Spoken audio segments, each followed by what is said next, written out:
রাজার রাজ্যে একদিন ঘোষণা দিয়ে দিল, রাজা মন্ত্রীকে দিয়ে ঢোল পিটে দাও যে আমার বেটির সাথে বিয়ে দেওয়া হবে, যে আমাকে নতুন ফল খাওয়াতে পারবে।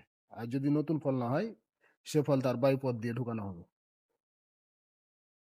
রাজ্যের জনগণ তো, যে সব যুবকগুলো আছে তারা তো পাগল রাজার বেটিকে বিয়ে করার জন্য।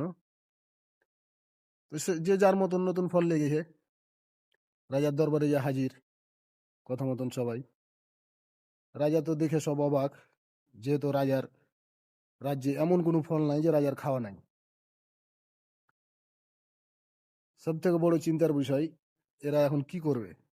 তো আমাদের দেশে যারা নতুন নতুন বিকল্প নিয়ে, নতুন স্বপ্ন নিয়ে চোখে মুখে ঘুরে পাগল হয়ে আছে রাজ্য শাসন করার জন্য, কিয়ামতের দিন হাসরের মাঠে এরা কি জবাব দিবে